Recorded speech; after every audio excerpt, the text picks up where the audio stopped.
Saudara Wakil Presiden Gibran Rakabuming Raka mendapat tugas baru. Presiden Prabowo memintanya mengurus Papua. Lalu pertanyaannya, mampukah Gibran mengemban tugas mengurus Papua? Karena tak bisa dipungkiri, pulau paling besar di Indonesia ini memang syarat masalah. Mulai dari pendidikan, pembangunan, hingga keamanan. Kita akan bahas soal ini bersama dengan sejumlah narasumber melalui sambungan daring. Sudah ada penulis Papua Roadmap, Ibu Adriana Elizabeth, dan juga Direktur Eksekutif Trias Politika, Mas Agung Baskoro. Selamat pagi Bapak-Bapak dan juga Ibu-Ibu. Assalamualaikum. Selamat pagi. Pagi, Waalaikumsalam. Mbak Adisti, Ibu Adriana. Pagi, Mas. Oke, saya ke Bu Elizabeth dulu. Bu Elizabeth, ini kan kita baru melihat Wakil Presiden Gibran Rakabuming ini diberi tugas. Nanti akan diberi tugas, tapi memang belum ada kepresnya begitu ya. Nah, saya ingin tahu dulu Ibu, untuk seorang pejabat publik begitu ya, kriterianya untuk bisa mengurusi dalam tanda kutip percepatan pembangunan di Papua itu harus seperti apa dulu, atau orang yang seperti apa sih Bu sebenarnya? Saya senang nih pertanyaannya Mbak Adisti. Yang pertama harus bersedia ya, Pak Harus Wapres. bersedia dulu itu. Ya, Pak Wapres memang bersedia ya, bersedia atau mau ditugaskan di Papua. Nah, yang kedua itu harus juga paham tentang masalah utamanya apa di Papua itu. Nanti kalau boleh saya berikan beberapa penjelasan tentang masalah itu sesuai dengan buku roadmap yang pernah saya dan teman-teman di LIPI dulu tulis. Nah, yang ketiga juga harus tahu tentang problem solvingnya gitu ya. Karena masalahnya sudah sangat banyak, sudah lama juga. Nah, kalau tidak tahu problem solving yang tepat ya percuma juga gitu ya. Artinya menugaskan siapapun kalau tidak punya kapasitas itu ya kita nanti akan lihat bahwa masalahnya akan muncul lagi yang lain dan sebagainya gitu. Sebenarnya itu kriteria umumnya ya. Nanti yang secara spesifik bisa saya sampaikan ya. Oke, jadi harus bersedia dulu, kemudian harus paham. Dan juga harus tahu problem solvingnya akan seperti apa. Dan menurut Anda soal penugasan seorang Wakil Presiden Gibran Rakabuming ini sudah tepatkah? Kalau mengikut dari masa yang lalu, di masanya Pak Ma'ruf Amin ya, Pak Kiai itu kan juga beliau ditugaskan oleh Presiden Jokowi waktu itu ya, untuk melakukan percepatan pembangunan. Nah, kelihatannya ini juga semacam estafet gitu. Tapi tentunya problemnya juga kan berkembang terus ya. Jadi ganti pemain, masalahnya juga berjalan dan berkembang, bahkan dinamikanya sangat tinggi di Papua gitu ya. Dan ini terus terang bukan hanya isu lokal, bukan isu nasional, ini juga isu internasional yang selalu mendapat sorotan dari berbagai pihak gitu. Jadi ya sebagai Wapres tentunya harusnya idealnya beliau punya kapasitas untuk meneruskan pekerjaan yang lalu yang belum selesai dan juga mengantisipasi situasi yang bisa saja muncul dan sangat tidak bisa diduga gitu ya. Karena ya itu tadi dinamikanya sangat tinggi, konfliknya juga belum selesai gitu ya. Sementara proses pembangunan kan harus jalan terus di Papua.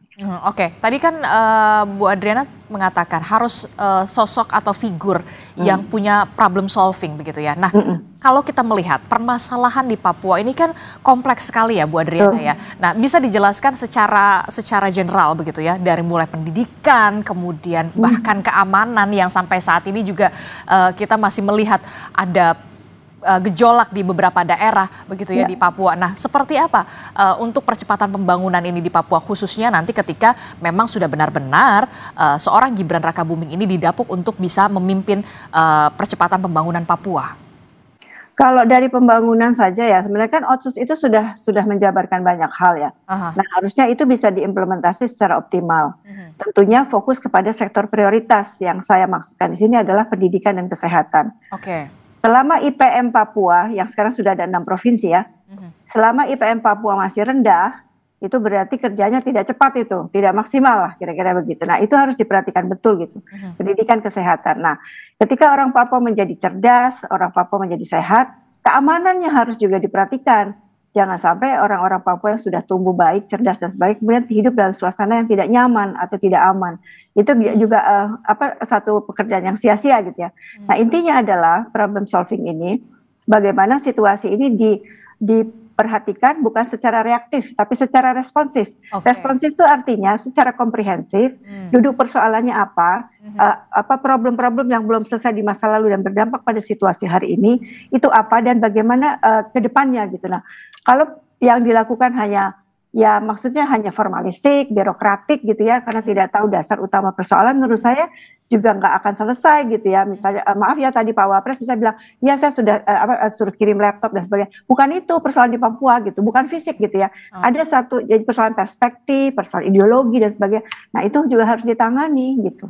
Menurut Anda, perlukah kemudian sebelum ini benar-benar akan terjadi, Kepres belum ditandatangani oleh seorang Presiden Prabowo Subianto, perlukah kemudian untuk perencanaan percepatan pembangunan Papua ini perlu ada audiensi khusus untuk mendengar apa sebenarnya yang menjadi permasalahan dan problem solvingnya akan seperti apa? Jangan kemudian sebagai as a leader itu reaktif tapi harus responsif begitu, problem solving. Ya, jadi Pak Wapres harus di briefing sih menurut saya, di briefing betul ini situasinya seperti apa. Karena tadi kalau Mbak Adisti mengenalkan saya sebagai penulis roadmap ya, sebenarnya kami sudah melakukan updating. Jadi setiap klaster persoalan gitu kita update dan luar biasa memang perkembangan-perkembangan yang harus diantisipasi gitu. Nah, artinya beliau harus diberikan briefing yang lengkap ya tentang situasinya itu seperti apa, akar masalahnya apa dan sebagainya. Kemudian beliau diberi waktu memang untuk mendengarkan langsung dari orang-orang Papua sendiri. Betul. Gitu ya. Ini persoalannya sebenarnya apa. Nah, tapi ini karena waktunya sudah terlalu panjang persoalannya, jadi selain mendengar, juga tadi berpikir ini solusinya harus seperti apa gitu. Itu. Nah, kemudian yang juga menjadi penting catatan di sini adalah Papua itu sangat heterogen ya. Makanya kalau kita lihat dari pembagian 7 wilayah adat itu kan sangat berbeda gitu. Jadi kita selalu beranggapan Papua itu satu, homogen. Sebenarnya tidak gitu. Mereka sangat heterogen. Nah, itu butuh waktu untuk Pak Wapres untuk mendengar langsung dari masing-masing katakan wilayah adat masing-masing untuk mendengarkan langsung apa sih problematika mereka, bisa juga sama, bisa juga berbeda gitu. Nah, itu kan butuh kemampuan yang sangat tinggi ya menurut saya. Dan juga mungkin tim yang bisa mendukung Pak Wapres ini harus benar-benar solid. Dan mereka harus yang memang paham. Dan selain problem solving, saya juga melihat di sini butuh critical thinking. Maksudnya apa? Tidak bisa lihat isu Papua itu black and white. Tidak bisa lihat Papua itu separatis dan tidak separatis. Bukan itu gitu. Karena itu banyak sekali hal yang harus dilihat. Jadi di briefing yang baik ya, yang lengkap gitu. Kemudian beliau diberi waktu untuk mendengar dari masing-masing wilayah adat saja gitu ya. Nah, kemudian sambil mencari problem solvingnya. Pasti akan ada isu-isu yang memang harus ditreatment berbeda gitu. Tidak bisa sama di seluruh Papua.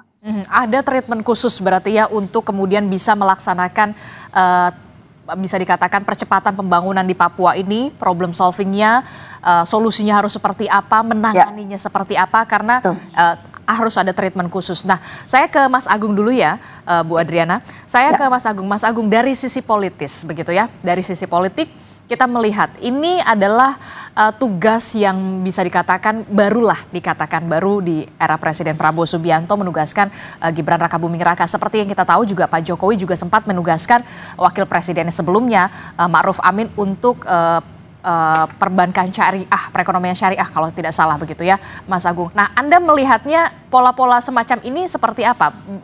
Karena kan juga banyak respon juga soal penugasan Gibran ini untuk mengurus dalam tanda kutip Papua. Ya, pertama secara institusional ini untuk menegaskan bahwa wakil presiden itu bukan sekedar pelengkap atau ban serep, Mbak Adisti. Sehingga ada penugasan khusus kepada Mas Gibran, arah kerja maupun tupoksi Mas Gibran ini semakin jelas. Ya, tidak lagi dalam tanda petik yang mengambang dan diambangkan, sehingga beliau punya istilahnya legacy yang kokoh ketika nanti tak lagi menjadi wapres sebagaimana wapres-wapres sebelum beliau. Ya, kita tahu Pak Ma'ruf Amin dikenal ataupun banyak berkontribusi di industri halal misalkan. Pak Yusuf Kala dalam soal-soal perdamaian. Nah, Mas Gibran ini nanti mau dikenal apa misalkan Papua atau daerah Indonesia Timur atau apa sebagai istilahnya legacy beliau ketika hari ini menjadi wakil presiden. Yang kedua kan ini juga bisa secara personal menjawab ya tantangan publik yang meragukan kapasitas dan kualitas Mas Gibran sebagai wakil presiden. Dengan tugas beliau ke Papua, sedikit banyak ya sentimen-sentimen tersebut bisa terjawab asal Mas Gibrannya memang bekerja dengan maksimal, asal habis-habisan. Karena apa? Karena ini juga bisa sedikit banyak ya merehabilitasi dalam tanda petik nama beliau, nama keluarga Solo yang hari ini memang secara politis terus mendapat serangan bertubi-tubi, Mbak Adisti. Dan yang paling penting sebenarnya kalau beliau bisa membalik ya stigma-stigma minor soal beliau dan keluarga Solo, ini juga bisa menjaga posisi tawar beliau untuk 2029. Karena kita tahu secara historik belum ada sejarahnya Wapres terpilih untuk kedua kalinya mendampingi presiden sampai sepanjang sejarah. Mas Gibran bisa membuat sejarah baru ketika dia bisa memastikan posisi tawar dia di 2029 bisa berjalan kokoh, maksimal, dan optimal. Mungkin begitu Mbak Adizi sebagai pengantar. Oke, jadi ini bisa menjadi momentum untuk sebagai pembuktian seorang wakil presiden Gibran Rakabuming begitu ya untuk bisa ada daya tawar di 2029 begitu, posisi tawar di 2029. Tapi yang kemudian menjadi pertanyaan adalah tadi Papua ini kan ada treatment khusus begitu ya, ada permasalahan yang begitu kompleks berbeda dengan pulau-pulau lainnya begitu. Nah, ini bagaimana soal ini dari segi politis begitu ya, Mas Agung? Pak Jokowi ini kan ketika beliau maju sebagai calon presiden maupun presiden punya elektabilitas yang sangat tinggi, Mbak Adisti. Papua. Kepuasan publik orang Papua terhadap Pak Jokowi juga luar biasa. Betul. Ini bisa menjadi basis bagi Mas Gibran untuk bekerja. Dan tanda petik bisa juga Pak Jokowi turun gunung nih membantu. Sehingga ada akselerasi penyelesaian masalah untuk konteks Papua. Karena apa? Karena Pak Jokowi banyak membangun Papua dan itu besar-besaran. Ya belum ada presiden sepanjang Republik kita berdiri membangun Papua semasif Pak Jokowi. Meski bisa melanjutkan legasi Pak Jokowi di Papua untuk mengakselerasi beragam problem yang tadi disampaikan Bu Adriana ya, pendidikan, kesehatan, keamanan secara paralel dilakukan penyelesaiannya sehingga apa? Sehingga kita tidak lagi mendekati Papua dengan cara-cara konvensional. Betul. Ya dengan Mas Gibran Pak Jokowi dalam tanda petik keroyokan di Papua, saya bisa melihat ada peluang dan harapan problem di Papua selesai. Tapi kalau hanya mengandalkan Mas Gibran semata, dia kan mulai dari awal, Mbak Adisti. Ini akan lama prosesnya. Tapi kalau ada Pak Jokowi di sana, istilahnya bahu-membahu, mengeroyok masalah yang ada di Papua. Jadi Mas Agung, jadi menurut Anda Pak Jokowi juga harus turun gunung lagi untuk kemudian bisa membantu sang anak Gibran Rakabuming begitu ya, wakil presiden untuk bisa menyelesaikan percepatan pembangunan di Papua. Menurut Anda seperti itu untuk bisa menjadi karpet mulus begitu dari seorang Gibran Rakabuming? Iya, karena mubazir kalau basis legacy Pak Jokowi di Papua, basis elektoral di sana enggak digarap lagi sama Mas Gibran untuk menuntaskan banyak problem di sana, menurut saya mubazir sekali. Ngapain kita ngulang dari awal ketika kita sudah punya dalam tanda petik kredit kerja di Papua lewat Pak Jokowi, dan Mas Gibran tahu betul pasti itu bagaimana dimulai dan akan dilakukan, dan saya kira nggak ada soal. Karena memang kan kita berharap semua ex-presiden yang pernah memimpin Indonesia itu juga turut membantu sebagaimana harapan Presiden Prabowo. Mungkin dalam konteks Pak Jokowi khusus Papua dan Indonesia Timur. Ibu Mega mungkin khusus soal ideologisasi, pembinaan, dan seterusnya Pancasila. Seperti ya Pak SBY misalkan fokus soal perdamaian dunia, soal bagaimana iklim lingkungan dan seterusnya. Saya kira ini proporsi ex presiden kontributif yang bisa membuat nama bangsa kita harum kalau semuanya bekerja membantu Pak Prabowo. Seperti itu Mbak Adisti. Oke, Bu Adriana, Anda setuju dengan apa yang sudah dipaparkan oleh Mas Agung? Mas Gibran hendaknya atau idealnya ini dalam tanda kutip dibantu oleh sang ayah yang kita tahu presiden ke-7 yang punya basis suara, punya legacy yang cukup banyak sekali di Papua karena membangun Papua untuk bisa lebih cepat, lebih dekat dengan masyarakat Papua. Benarkah demikian atau Anda setuju dengan pernyataan dari Mas Agung ini? Ini bukan soal setuju tidak setuju ya kalau menurut saya ya. Jadi intinya tim yang membantu Pak Wapres ini harus solid ya, solid. Kemudian tadi sama sebetulnya dia bersedia, kemudian dia juga paham dan dia tahu problem solvingnya gitu. Oke. Nah kalau yang menjadi concern saya sebenarnya begini, ini kita bicara di Jakarta ya, walaupun ini bisa dilihat di Papua juga gitu.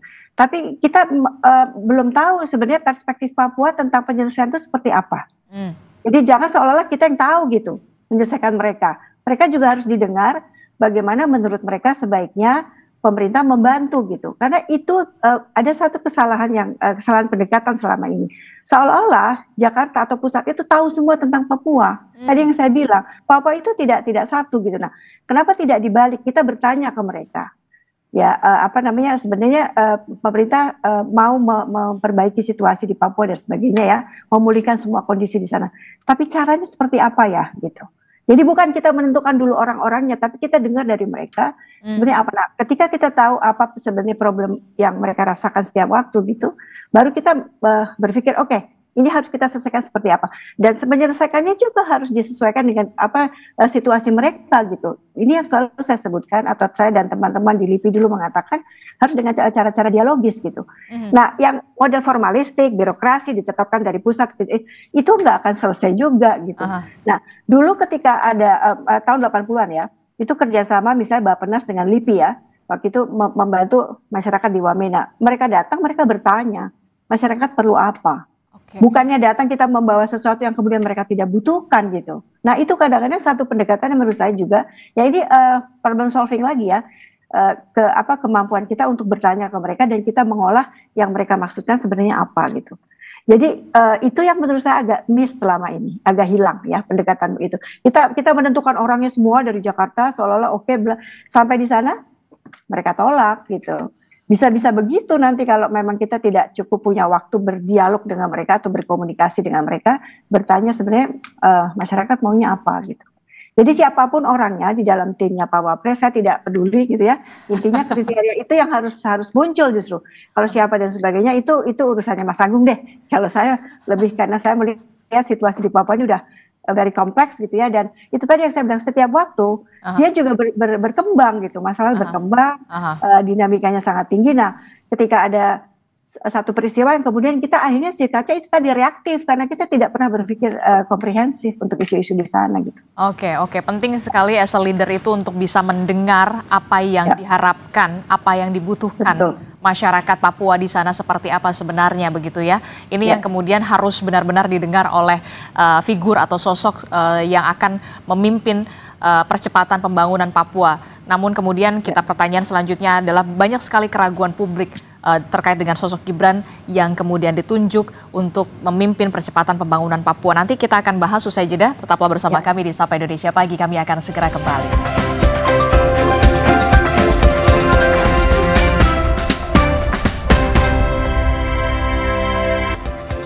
Terima kasih Anda masih bersama kami dalam Sapa Indonesia Pagi. Saudara, kita masih membahas soal bagaimana menguji kemampuan Gibran untuk mengatasi masalah Papua begitu dalam percepatan pembangunan Papua. Saya masih bersama dengan Bu Adriana, kemudian ada Mas Agung Baskoro. Nanti juga akan bergabung kemudian melalui sambungan daring ada Komjen Purnawirawan Paulus Waterpauw yang merupakan tokoh Papua yang juga penjabat Gubernur Papua Barat periode 2022 hingga 2023. Tapi sebelum sampai ke situ saya ke Bu Adriana lagi. Bu Adriana, ini kan ya banyak juga keraguan di publik begitu ya terkait dengan sosok Gibran Rakabuming Raka untuk bisa memimpin dalam tanda kutip as a leader untuk percepatan pembangunan Papua begitu ya.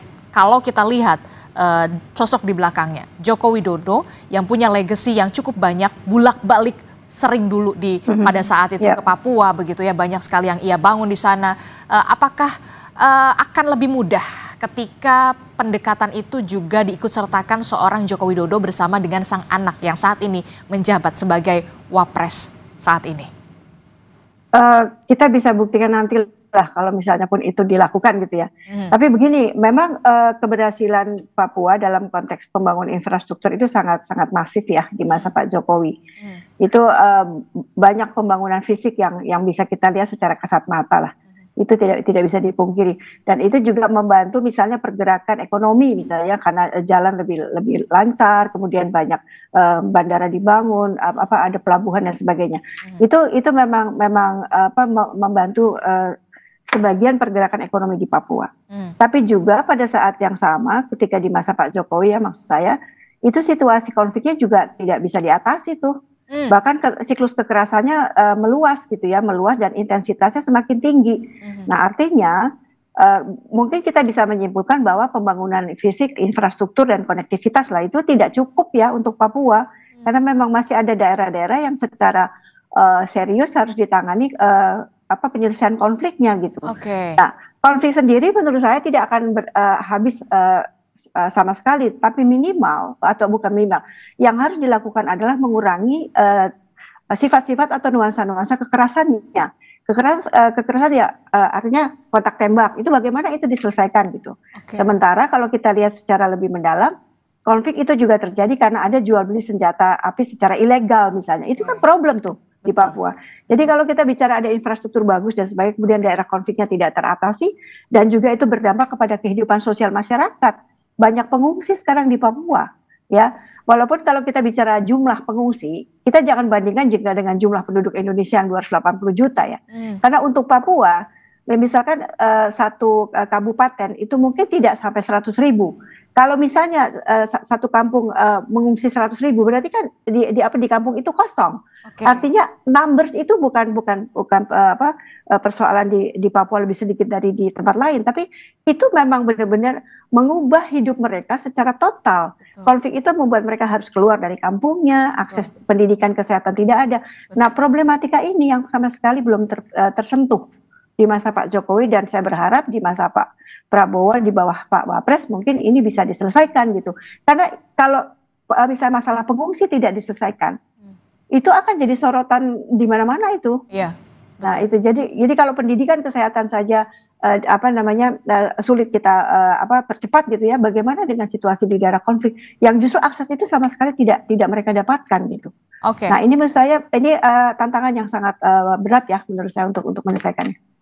Penting sekali untuk bisa memahami begitu ya, kalau tidak hanya soal infrastruktur ternyata Mas Agung yang kemudian begitu masif dibangun sekali lagi di Papua di era Presiden Joko Widodo 2 periode yang lalu, tapi kemudian ada tugas berat tampaknya yang harus diemban atau diselesaikan seorang Gibran Rakabuming begitu, adalah soal untuk penyelesaian konflik yang kemudian berdampak terhadap akses pendidikan, akses kesehatan anak-anak di sana, masyarakat di sana. Nah, ini yang kemudian menjadi pertanyaan kita semua dari sisi politisnya, dari sisi politiknya, kalkulasi politiknya seperti apa untuk Gibran Rakabuming Raka untuk bisa mampu dalam tanda kutip menyelesaikan konflik di sana sampai ke akar-akarnya, problem solvingnya. Mas Agung. Sorry, saya kira memang ketika ada Pak Jokowi di sana, sedikit banyak Mas Gibran itu datang ke Papua tidak dari nol, Mbak Adisti ya. Jadi ada legacy yang beliau sudah lakukan, dan itu bisa membuat ketika beliau mendengar ataupun menindaklanjuti aspirasi yang ada di masyarakat Papua, itu menjadi lebih konkret dan jelas, dan Mas Gibran mendapat kepercayaan dari masyarakat Papua yang diajak ataupun dilibatkan untuk berdialog itu. Karena pengalaman saya ya kuliah kerja nyata 3 bulan di sana mengajar waktu mahasiswa, kemudian berapa kali kegiatan survei di Provinsi Papua dan Papua Barat. Teman-teman di sana selalu ingin ketika kita datang ingin bertanya apa yang ingin kita lakukan, konkretnya seperti apa. Jadi mereka butuh hal-hal fisik dulu sebagai bentuk keseriusan kita. Baru setelah itu kita bisa bicara lebih maksimal, lebih lanjut semacam itu. Jadi itu lebih memudahkan. Tapi kalau misalkan tiba-tiba datang dengar dalam tanda petik belum ada atau bukan siapa-siapa, juga susah juga menurut saya. Tapi minimal ada pintu masuknya, dan progres yang dilakukan pemerintah sebelum di masa Pak Jokowi, saya kira kenapa itu penting? Karena itu menjadi milestone untuk memudahkan kita memahami dan mendengar teman-teman di Papua. Ya, pemekaran yang dilakukan itu kan salah satunya untuk mendekatkan pembangunan dengan masyarakat di Papua langsung. Tidak lagi hanya terbatas oleh elit-elit tertentu. Dan saya lihat ini memang bukan pekerjaan mudah dan bisa cepat dilakukan. Tapi minimal ada progresnya. Dan saya melihat ada progres ke arah sana ketika saya KKN 2009. Dengan sekarang 2024 itu jauh sekali perkembangannya, Mbak Disti. Ya, saya bisa mengakses Papua dengan sangat mudah ketimbang dulu. Misalkan saya kakaknya di Sorong Selatan, saya harus melalui daerah itu dari Sorong sekitar 6 jam jalan darat, tapi sekarang sudah setengahnya, 3 jam, bahkan bisa lebih cepat. Artinya apa? Artinya ketika kita melihat Papua seperti kata Bu Adriana, ini Papua yang mana dulu yang diprioritaskan. Nah, Mas Gibran fokus di sana. Asumsikan ada 6. Kan tidak semua Papua dalam artian punya masalah yang sama kan. Yang paling bermasalah di mana itu dulu yang diselesaikan. Yang sudah bagus misalkan di Papua Barat atau Barat Daya, ya sudah gitu. Kita tinggal lanjutkan yang sudah dibangun, yang sudah dikerjakan. Nah, maksud saya supaya apa? Supaya goalsnya jelas, utuh, dan kita tidak menyimpulkan Papua semua bermasalah, karena tidak semua Papua bermasalah juga, gitu. Mungkin ada Papua pegunungan, mungkin ada Papua induk atau Papua sebagian Papua induk atau Papua mana lagi yang memang perlu kita fokuskan supaya apa? Ini Mas Gibran punya tolak ukur kerja yang jelas dan ketika nanti dievaluasi juga kita tahu apa kurangnya, bisa backup di mana dan hal-hal apa yang harus disempurnakan supaya apa? Pertanggungjawaban kerja Wapres ini konkret kan, tidak ngambang lagi seperti sebelumnya. Misalkan kemarin ada lapor Mas Wapres seperti itu. Kita kan nggak tahu nih follow up-nya seperti apa, ya konkretnya laporan-laporan itu direspon bagaimana seperti itu. Tapi dengan jelas ini fokus di Papua A, Papua B misalkan. Jadi kita publik juga enak, oh Mas Gibran progresnya sekian dan kita objektif. Tidak serta-merta selalu menyalahkan Mas Gibran dan tidak serta-merta juga membenarkan Mas Gibran. Kita objektif saja. Kalau ada progres kita apresiasi, kalau kurang progres kita kritik seperti itu. Oke. Jadi ya kita tetap harus mendukung apapun yang dilakukan selama itu baik untuk percepatan pembangunan Papua untuk masyarakat Papua pastinya. Saya ke Bu Adriana. Bu Adriana, kalau kita lihat Ibu kan banyak sekali terjun langsung melihat, mendengar, memahami bagaimana masyarakat Papua membutuhkan apa, maunya apa begitu ya. Kalau menurut Ibu Adriana, dari sisi jangka pendeknya dulu lah, sisi jangka pendeknya 5 poin. Menurut Anda, apa yang kemudian harus dilakukan supaya percepatan pembangunan di Papua tidak hanya soal pembangunan secara fisik, tapi secara psikis begitu ya, secara psikologi juga kesehatan, pendidikan ini bisa cepat, bisa langsung terlihat nyata, tidak hanya soal formalitas saja, tapi konkretnya langsung tepat ke sasaran. Ya mungkin menyambung yang Mas Agung tadi sampaikan ya Mbak Adisti. Jadi mesti dibedakan daerah yang ada karena gradasi konfliknya juga beda-beda ya. Betul. Jadi ada konflik bersenjata itu kita harus tahu spot-spotnya di mana. Kemudian juga ada konflik sumber daya alam, jangan lupa ya. Ada persoalan konflik sumber daya alam yang sangat luar biasa juga di Papua. Itu juga beda tuh penyelesaiannya. Kemudian ada potensi konflik sosial. Jadi pertama kita mapping dulu deh. Kita mapping dulu ini daerah mana dan problematikanya terkait dengan konflik itu apa. Itu satu. Nah yang kedua, kalau daerah itu relatif aman, pembangunan bisa jalan ya itu disegerakanlah prioritasnya itu tadi, kesehatan pendidikan itu harus segera. Nah saya memilih misalnya untuk pendidikan itu di sekolah dasarnya dulu yang disediakan secara rata di semua kampung ya, karena kan mereka ada anak-anak itu kan adanya memang di kampung ketika itu.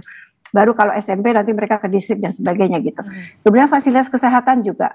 Nah, fasilitas kesehatan ini juga menurut saya sangat penting, misalnya memberdayakan masyarakat lokal di sana yang juga bisa menjadi tenaga kesehatan. Jadi ketimbang menunggu semua didatangkan, nah dilatih saja anak-anak atau orang-orang yang ada di tempat itu juga untuk menjadi tenaga kesehatan.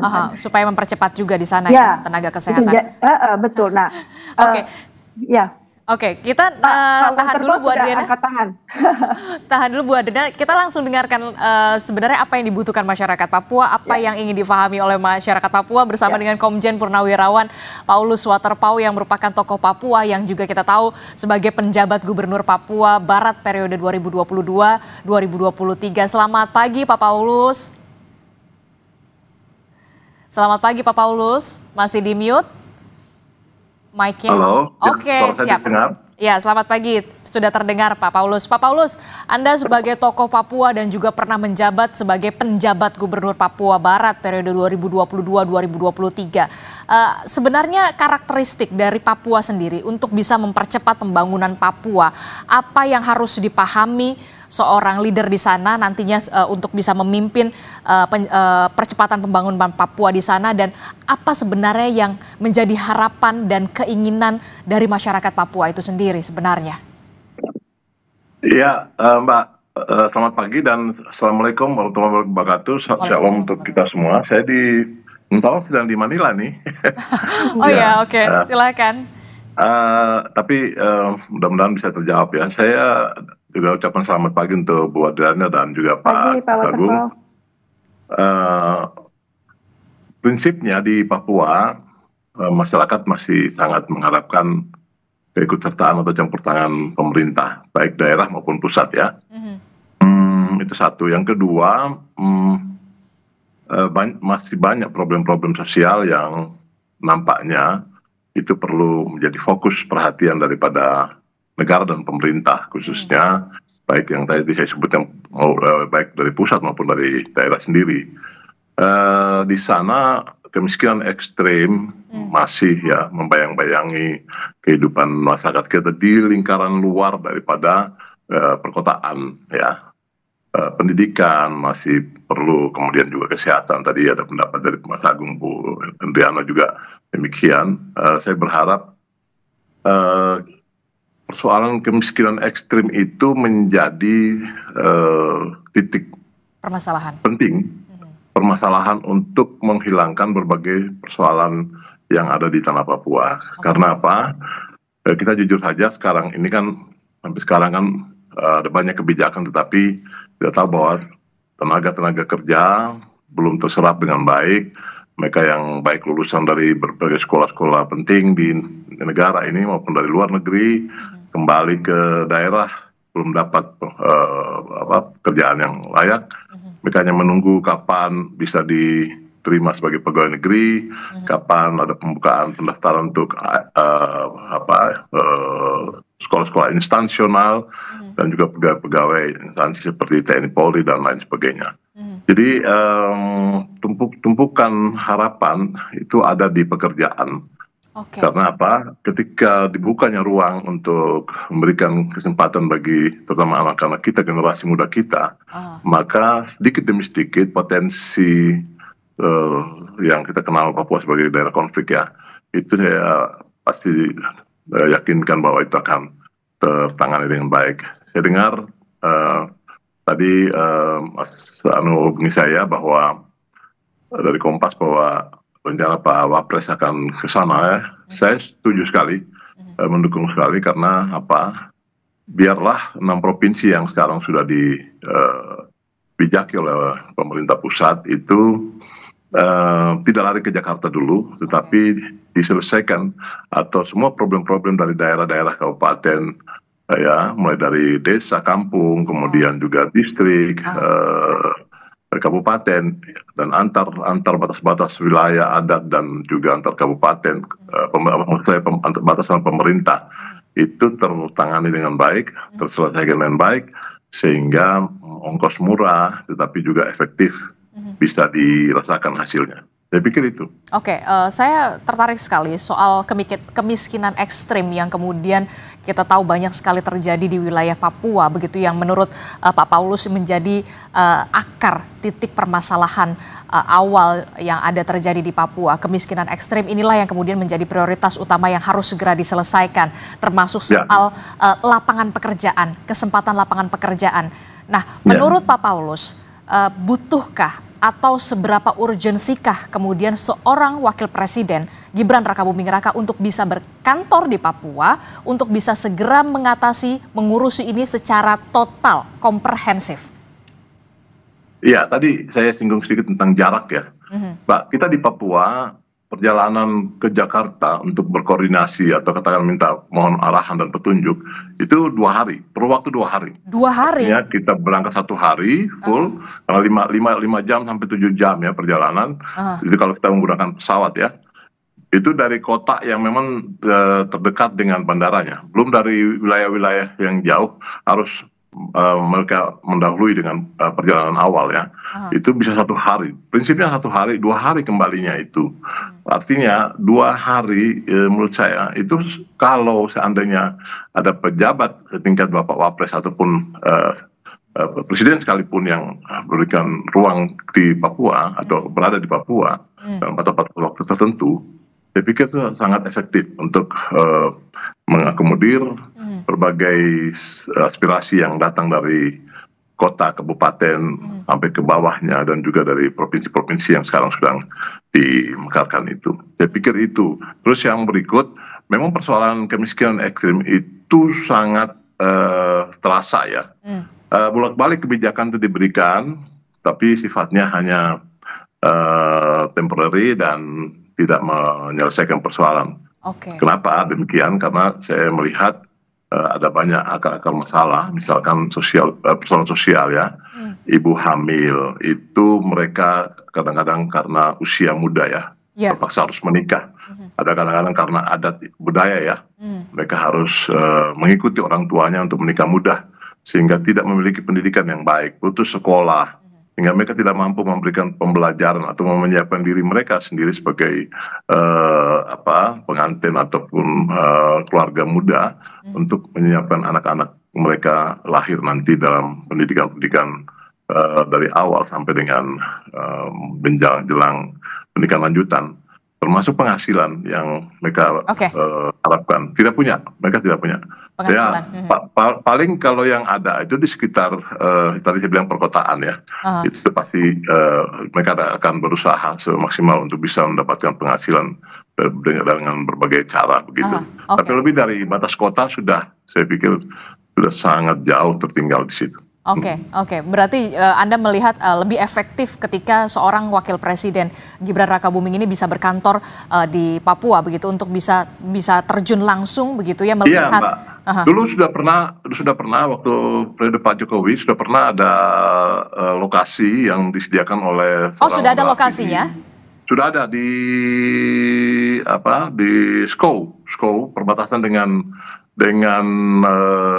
PNG ya, itu di Kota Jayapura, di wilayah Kota Jayapura sudah ada lokasi yang disediakan oleh Pak Ndororo yang sekarang kebetulan menjadi wali kota Jayapura. Saya pikir itu bila memang diseriusi, itu akan membangun ya. Tapi untuk tempat dan lain sebagainya, saya pikir di Papua hari ini cukup banyak, terutama Jayapura ya, itu cukup banyak fasilitasnya ya. Bisa dipakai oleh Bapak Presiden. Baik, kita harapkan tentu saja amanah yang kemudian diberikan oleh seorang Presiden Prabowo Subianto kepada wakilnya Gibran Rakabuming ini bisa kemudian diemban secara baik begitu ya, diselesaikan secara baik untuk percepatan pembangunan Papua yang tadi menjadi akar permasalahan menurut Pak Paulus adalah soal kemiskinan ekstrim yang harus segera dituntaskan lebih dulu. Terima kasih Pak Paulus Waterpauw, kemudian ada Bu Adriana telah bergabung bersama kami juga, kemudian Mas Agung juga terima kasih sudah bergabung bersama kami. Selamat pagi Bapak-Bapak dan juga selamat pagi Bu Adriana. Sehat selalu. Assalamualaikum. Sehat selalu. Waalaikumsalam.